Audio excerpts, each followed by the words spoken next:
Good evening there, my Facebook family and friends. How are you?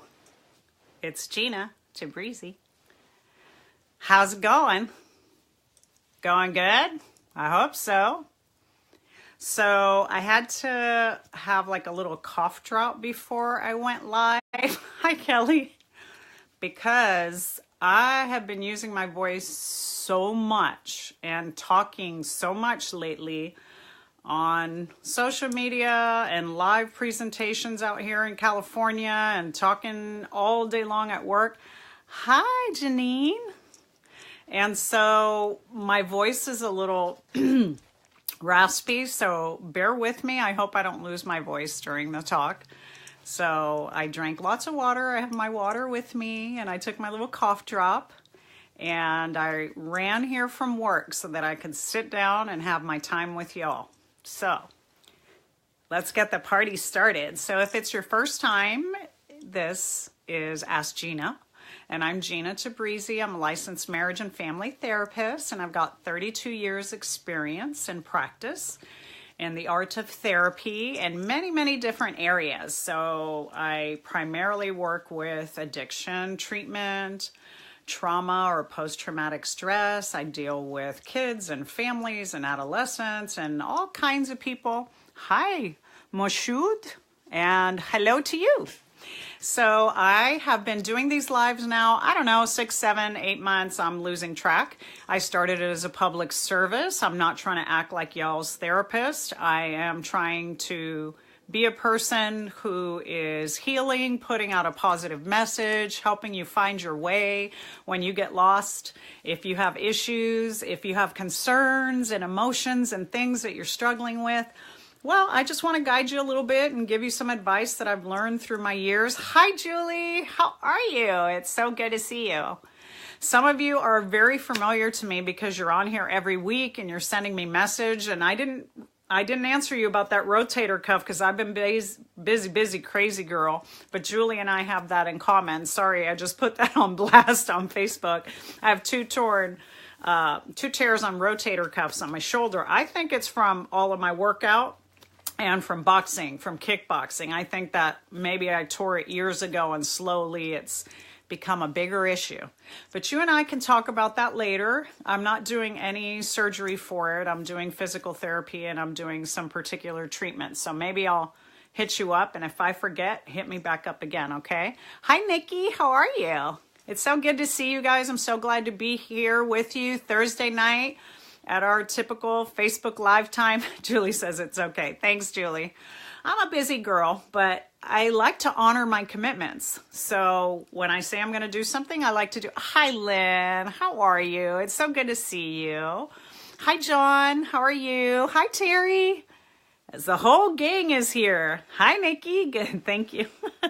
Hi, Nikki. So I'm here to support, I'm here to guide, I'm here to give advice or suggestions and get you on the right track if things that you're struggling about and worrying about. And I do my very best to give you the best that I have, the best information and knowledge that I have from my experiences and my work as a therapist.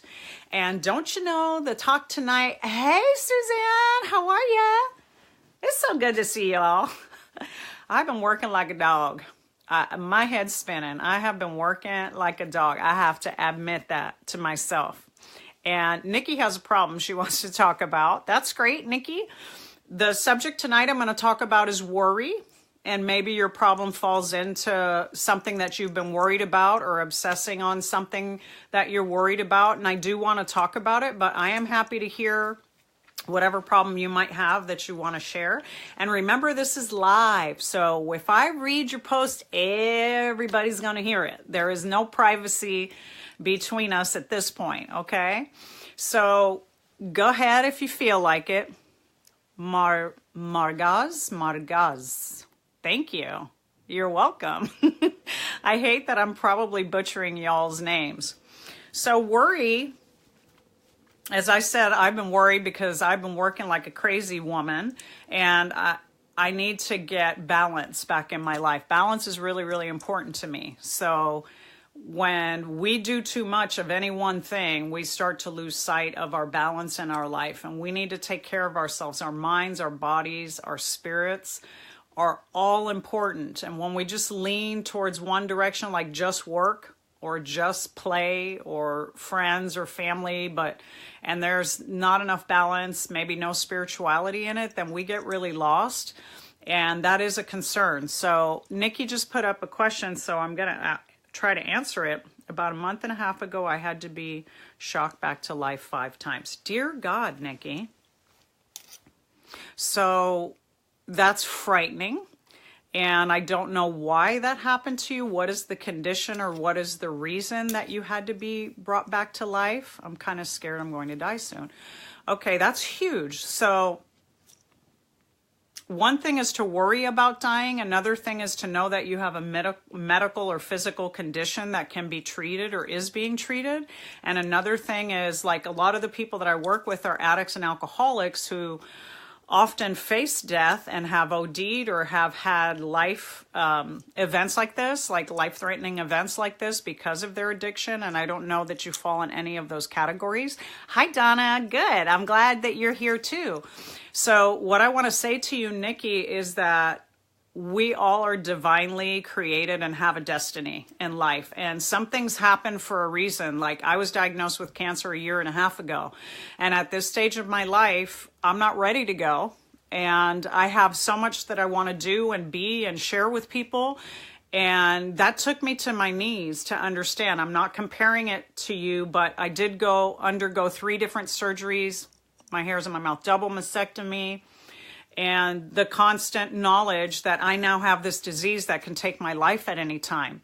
If we live our life in fear of what's going to happen, sometimes that fear alone in us starts to create a disorder in our body physically and starts to create so much anxiety and stress that affects our hormones, it affects our neurotransmitters, it affects the way we function, and ultimately we're creating our own death or our own destiny by believing in something negative.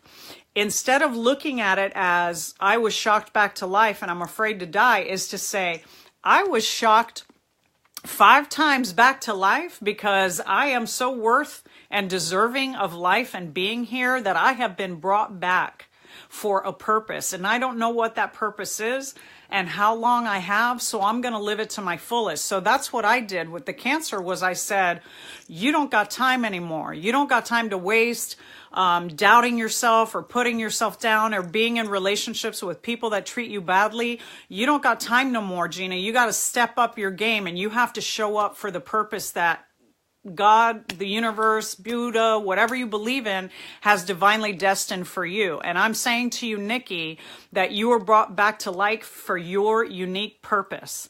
And so people are praying for you on the live. Nikki, she had 2 stents put in. Nikki, my friend, recovering addict of 30-something years, had stents put in, had major heart failure, major heart surgery in his 70s, is an amazing, incredible human being, and he wakes up every morning grateful. He wakes up, he prays, he's of service to other people. When you don't know what your time is, to be honest with you, you have the fear of knowing that you had a medical condition happening, so your worry is real and valid.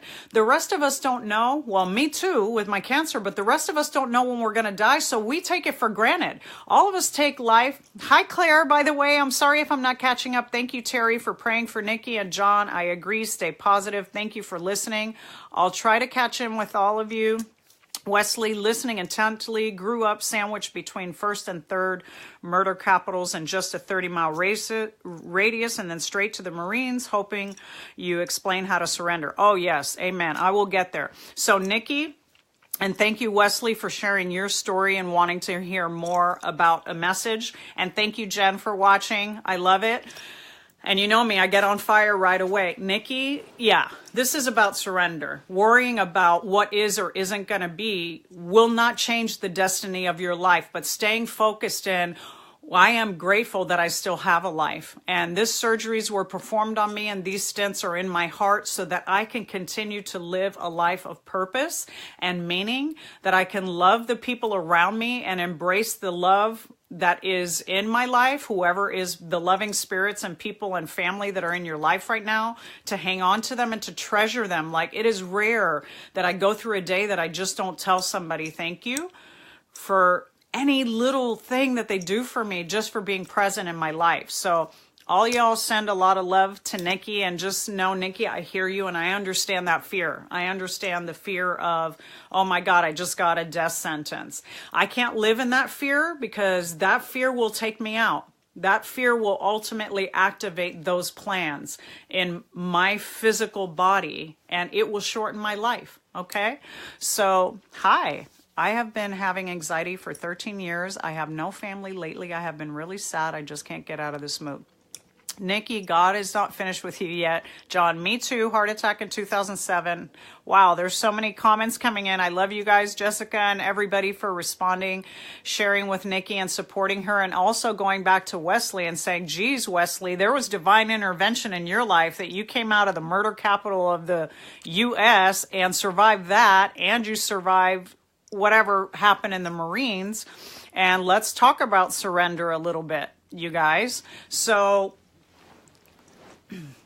your worry activates inside of you a plan that is not useful or helpful. We worry about things we can't control. We worry because we're afraid. We worry because we don't have answers to things. We don't know what's going to happen tomorrow. We don't know what's going to happen to our children or our relationship. We get in fear about what we can't control. And the more we try to control it, the more things feel out of our control. Addiction is very much that way. Codependency is very much that way. Abusive relationships is very much that way. So when we get into fear and worry about what might be, we're losing sight of what is right now. The only thing we have given to us, I'm so glad you needed to hear it, Nikki, and I'm so glad that you listened. The only thing we have is right now, and we need to stay here in the present. Surrender is about being on your knees and saying, for this moment, I am grateful for my life, no matter what it looks like, no matter what a train wreck has run through my life, how sad I might be, diagnosis of cancer, a loss of a loved one. I lost my father, my best friend, and got cancer all within a month of each other, and had to show up for all three of those events. All I could say to you is that we aren't expected to have a perfect life. We're not supposed to go through life with complete and utter joy 24/7, never without incident. We're human. We will fall. We will make mistakes. We will lose people. We will be hurt in relationships. We will hurt others. We will have diseases, because we are human beings. None of us is exempt to have a life free of tragedy, or free of struggle, or free of worry. So if you focus on the worry, you can learn to start to have containment around it, to start to surrender and say, if I put my attention and I put my focus on this worry, I'm going to go throughout my day feeling really, really bad. I'm going to feel anxious. I'm going to feel nervous. I'm going to be upset. I might even get angry about my situation. But none of that is going to change what happens next or the situation. We can plan in advance for things that are going to happen. Like, once I knew that I had cancer, I could start to plan. When am I going to go to surgery? How am I going to take that time off work? What do I need to say to my family? Who do I need to share this news with? And one action by one action, one step after step after step, I walked through it. Same thing with any of you all who are having heartache right now, or physical pain, or struggling with addiction right now. It's not where I'm headed and what's ahead of me. It's what can I do right now? And how can I be right now in my little spirit? How can I bring myself comfort and peace? I want to read Donna's post here because it looks like maybe she might need comment too, so I don't want to skip over that. And you all can keep commenting. I'll try to catch up, and if I don't catch you, I'll go on afterwards and check and respond after the live. I have major grief over I raised my son as a single mom, and he has moved on with his life, which I'm so grateful for, but I've been told by my psychiatrist my son has rejected me. He never calls me, and the fact I won't have a relationship with my son is breaking my heart and causing severe depression. I need better coping skills. Oh my gosh, you guys. Well, first of all, I want you to send Donna love. And second of all, Jessica, I didn't miss the fact that you had talked about also you having anxiety for 13 years and not having relationship with family and sad. So Jessica and Dawn, I'm going to try to answer both of you at the same time. I want you to know this. No one gets to have the market on your destiny and your joy. No one gets to stifle your joy, your heart, your spirit, your purpose in life. You are looking to your son for that purpose. You gave him whatever you had to give him. I don't know what kind of mother you were. I don't know if you showed up for him 100% or 90% or 2%. But if you believe in the relationship that you created with your son, and right now he's not making room in your life, is because you are creating room for something greater and something bigger to come in your life. A better relationship, a relationship where you're not ignored, a relationship with anyone, your boss, your friends, co-workers, an ex, a current partner, husband, life partner, cousins, friends, aunts, uncles, colleagues that are going to show up, that are present in your life right now, that need your focus and attention. My kids are not completely focused here or on me. They're 17 and 22, and my 22-year-old son is already out of my house, and unless I pick up a phone to call him, he doesn't call me. And I'm not saying that out of guilt or shame, and I'm not saying that because I'm angry or bothered. He is living the life that I gave him. I gave him life, and I said to you, go live it. I love and believe you. Have the things that you want in your life. Be the person that you want to be. And when I need something from him or want something from him, it is for me to still pick up the phone and reach out. And that's a choice that I made. Now, if something in your relationship with your son caused him to reject you or resent you, and he hasn't worked that through, now we've got another dynamic, you guys, and that is something that causes worry in a mother. So then you have to take a personal inventory to look at what happened in our relationship that my son is now rejecting me. Did I reject him at times when he needed me? Was I not available to him for one reason or another emotionally? Did I do anything that caused him harm, damage, shame, guilt? Do an inventory about that and look around that. But the first thing to know is your attention is not supposed to be on him. The more you put your attention on him, the more depressed you get, right? Same thing back here with Jessie, who's feeling sad and disconnected from her family. I want to tell you, I had a huge kind of separation from one entire side of my family, and I put all my attention there, and it just made me sad, and I kept getting sadder and sadder and sadder. And I'd find myself coming home and thinking about it while I was at work and talking about it and telling other people about it. And all of a sudden something in me lifted and I said, this is causing me pain. And if these people in my life are not willing to give time and attention to me, are not looking to heal our relationships, they could care less about accepting my apologies or my amends for anything that I've done wrong. They are leaving no room for me to make an amend or an apology to them. Then why am I putting my attention there? They are clearly sending a message to me that I'm not a priority. So I need to shift my priorities and not let them take space in my head and in my heart where someone else can come in and fill that space. And it was a major, major disappointment and hurt and sad and painful for me. And when I finally surrendered, to go way back to my buddy who asked about talking about surrender, it's so far back now, I had to check, Wesley. Okay, I'm talking about surrender is when I surrendered and said, I am powerless over these people, how they feel towards me, how they show up or choose not to show up in my life. And I will not continue to serve them with my hurt and my guilt and my time, to give them space in my life that causes me so much harm. I have to let go. And our goal as mothers is always to let go anyways. As parents is that we have to learn to let go of our children and hope and pray that they find a space in their heart to continue relationship with us. That's all we can do. I'm going to breathe now because that was a lot. I hope you're all still with me. And that was really big, but God, that was big subject matter for Donna and Jessie. And And Wesley, Claire, worry don't mean you are afraid. Worry's instincts kicking in. I don't know what instincts, Claire.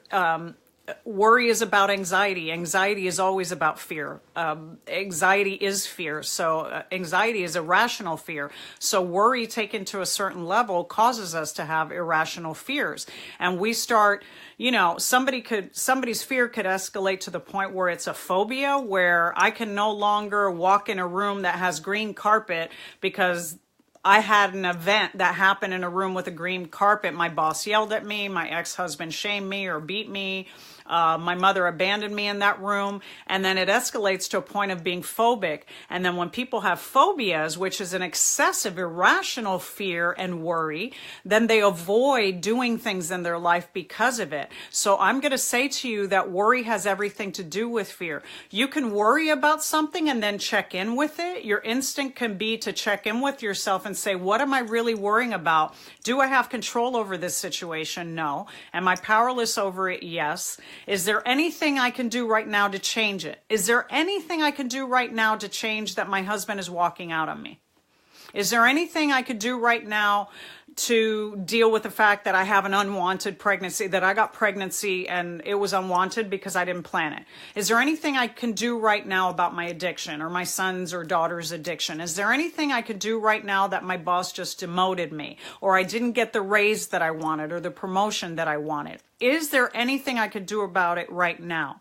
Because in my worry and in my obsessive thoughts and in my fear, I'm not going to change any of those things and the result of those things. But what I'm going to change is how I feel, and I'm going to start to feel badly about myself. I'm going to start to feel sad. I'm going to start to feel resentment. I'm going to start to feel hurt. I'm going to start to feel anger. And I'm going to start to feel frustrated. So what you can control is letting go of the fear. That's what surrender is about. I release that fear, I let go of that fear, and I decide and I understand that I am powerless over this situation, and I will show up with whatever solution I can, but I have to let go of the outcome because I'm no longer in control of it. Do you hear me? Do you feel that? Does that make sense to you guys? I hope that it does. I just wanted to explain that in a little bit more depth. Claire and John, Nikki, prayers. Let me catch up with you guys. Sack your shrink. Yeah, sack your shrink. Nikki, love and good vibes being sent. Thank you. Wesley thought I was a cat, should be dead. Oh, a cat. You had more than 9 lives. Oh my God. Yes. I can't even imagine. I shouldn't be here only by the grace of God. Yes. I love when we are still here and we have been divinely intervened on after we've faced multiple threatening events in life and addiction and assault. Look at you. You go, Wesley. Never give up. Absolutely. I'm still here and just learning full surrender. Oh my God.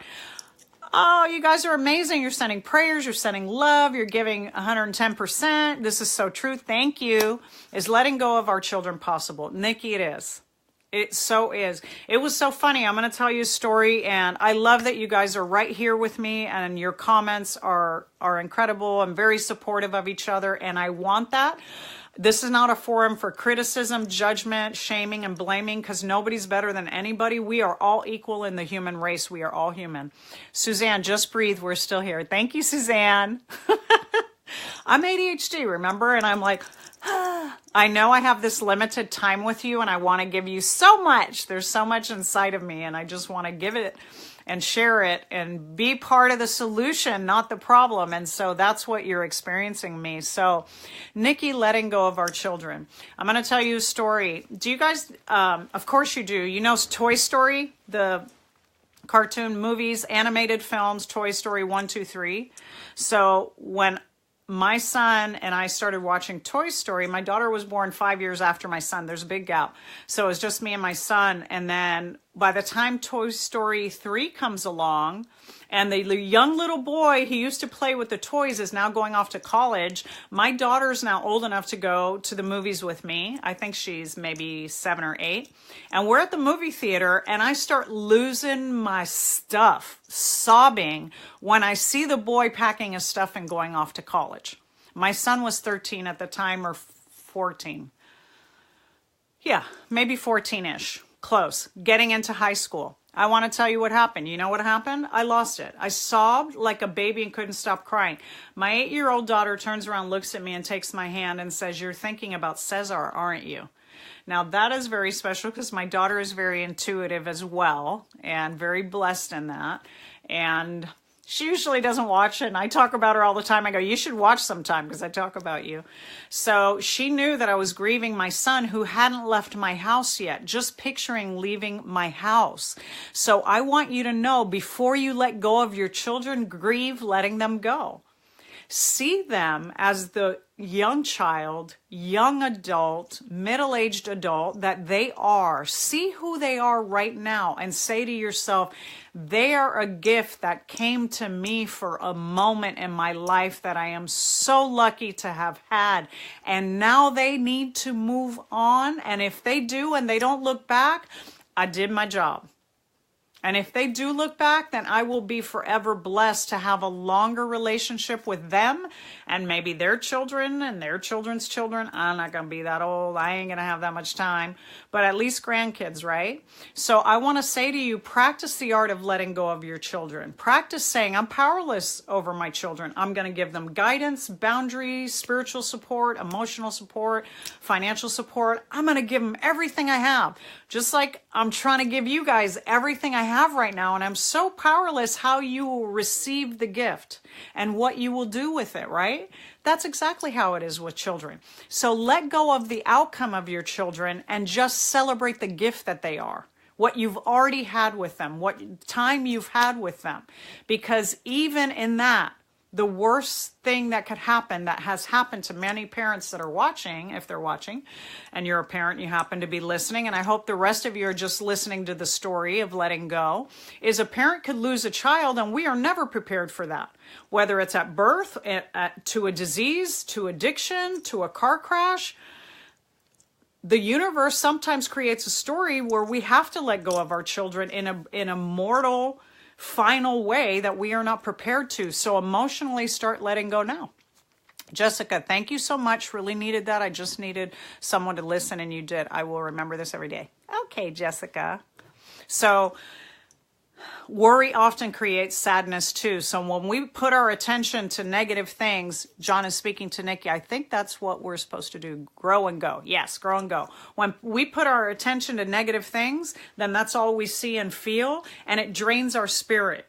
It drains us, just like we were talking earlier about focusing on children that aren't paying attention to. Focus to a partner that doesn't pay any attention to you, or a boss or a friend.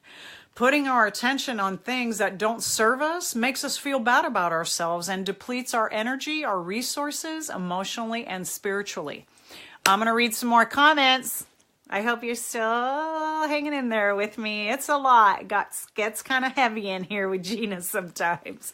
Suzanne, letting go doesn't mean we stop loving. You never stop loving. Wow, it's impossible. Well, some parents, because I've worked a lot with people that were abused by their parents, but they didn't have the ability or the understanding of what love is. And love is unconditional, and it's permanent, and it never ends. So no, you will never let go of your children and not love them. You love them more by letting them go to become what they are meant to be. Just like if our parent let us become, and we didn't have to struggle and figure out psychologically how to be a better person, or struggle with addiction, or struggle in relationships.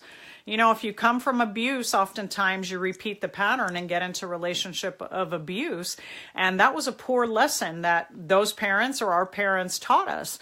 And then breaking that and letting go of that is very painful. So if you came from a loving home that gave you what you needed, you give that to your children and let them go and let them thrive. So Angel is saying, I have a hard time not worrying. Coda used to help. Coda can help tremendously. Worrying is an obsession, and it is a pattern, and it is habitual. If you're a worrier, you worry for worrying because you always worry and you don't know what to do when you're not worrying. So in between the worry is you have to breathe.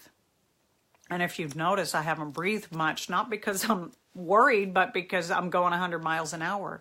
But when you're in worry, you breathe and you say, how is this serving me?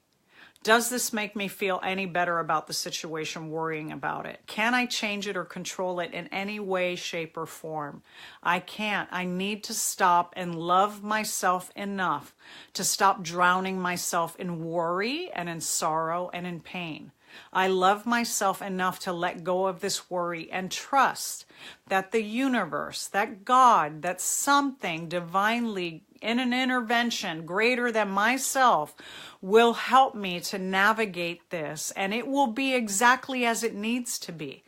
Our life and our destiny is meant to move and swirl around like a roller coaster that we are strapped into, but we are not driving. So we have to trust and just go with the ride and enjoy the ride a little bit and let the reins go.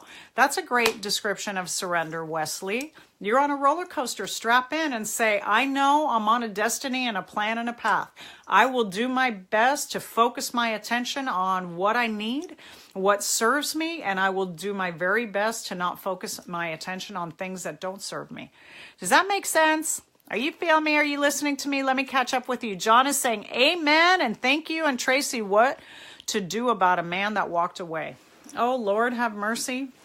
I could do 2 more lives on that, Tracy, about a man that walked away. A man that walked away was a man that wasn't destined to be in your life. A man that walked away was because something in your relationship did not fit, did not work, did not serve whatever expectations he might have had or whatever expectations you might have had for the relationship. When people leave us, they're not meant to be in our life. They are not meeting us halfway. They are not given 100%, and they are not part of our destiny. They are not part of our joy. They are not bringing into life what we really need. And when they walk, what they're doing is making room for the miracle.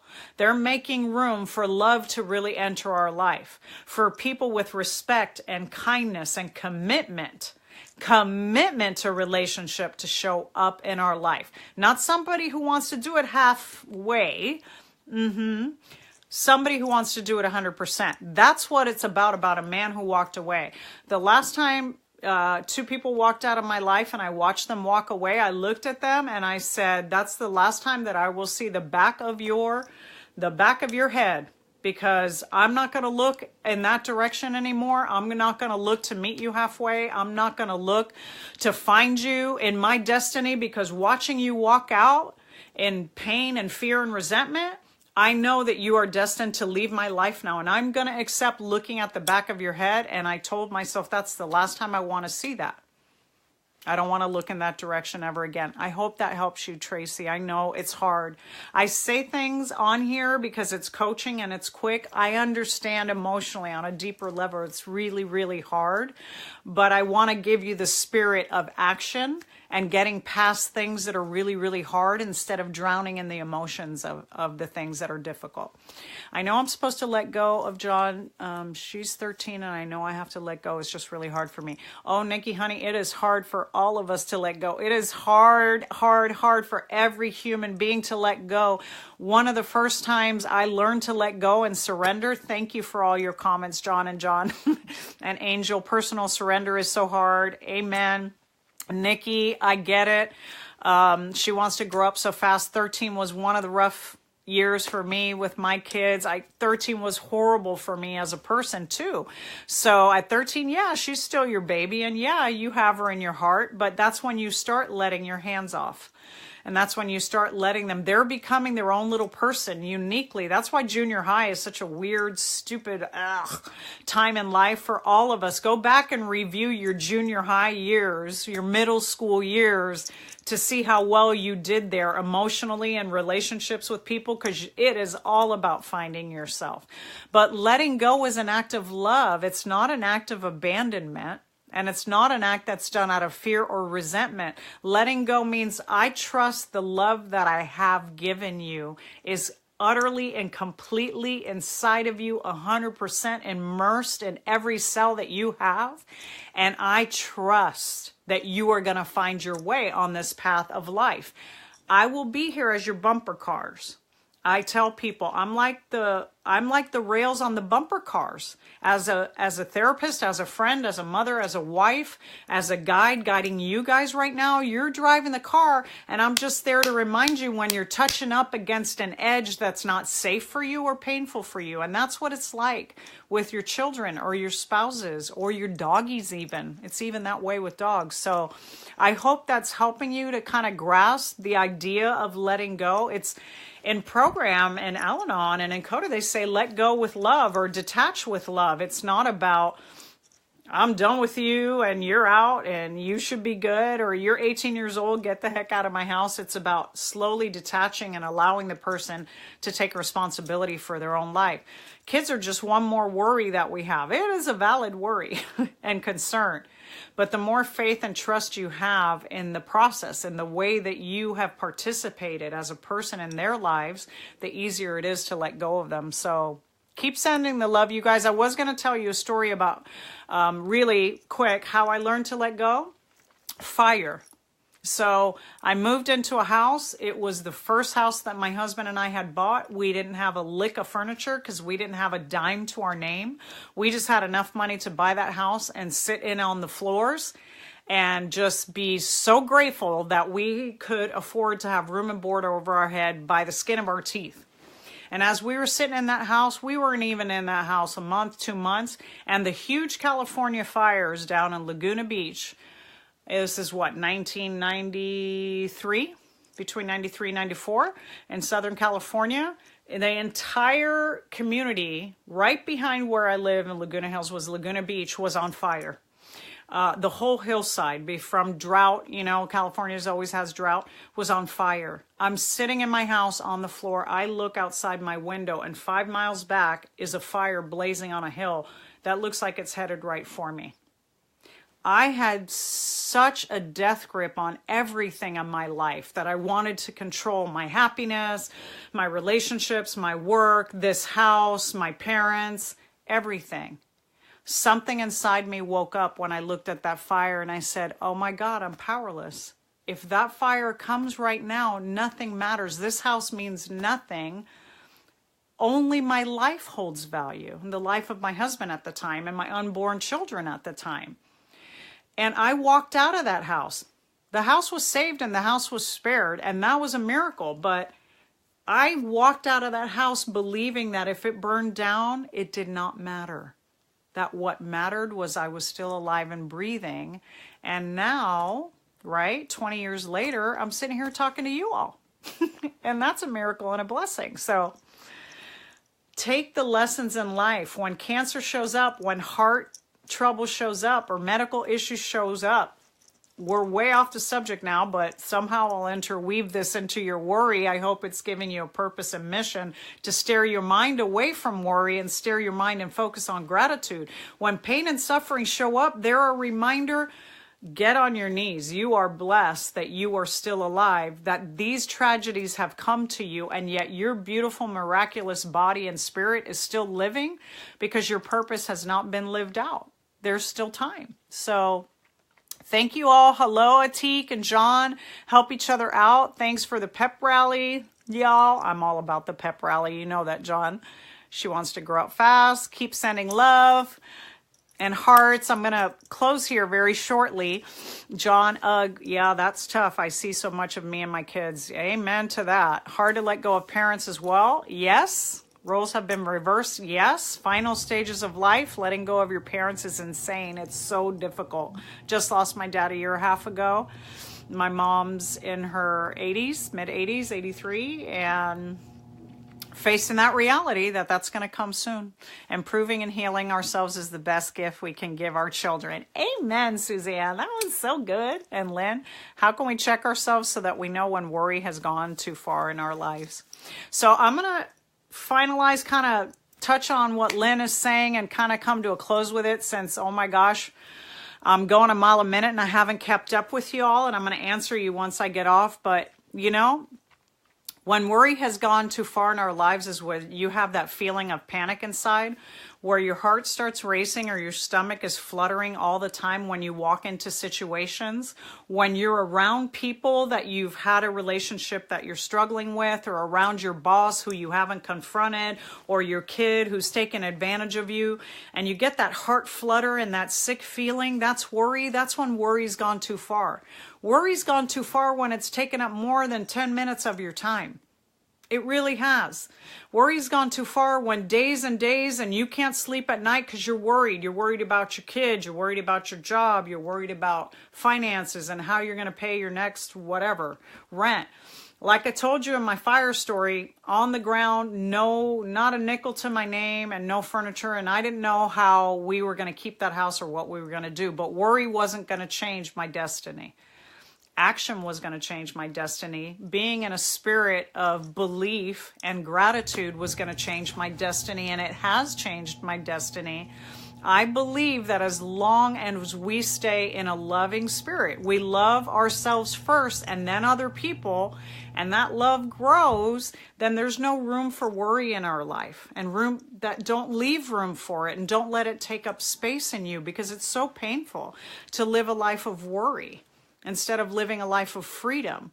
I am powerless over people and places and things, as they say on program. I am completely powerless over those three: people, places, and things. I will do my best to show up in life. I absolutely surrender to the knowledge and knowing that I am not perfect, that I am an imperfect human being. I am perfectly imperfect. These are affirmations and things that you can say to yourself to let go, and to let go of the worry and celebrate the imperfection of life, and get in the roller coaster of life and strap yourself in. And when you go on one of those high hills, just say, oh dear God, I know I'm going up, but I'm going up, I'm always going to come down. And if I'm plowing down right now, I know I'm always going to go back up. Trust that. Trust the rhythm of life, and that it's going to serve you, and it's going to guide you, and it's going to be available to you if you just put your attention on what's good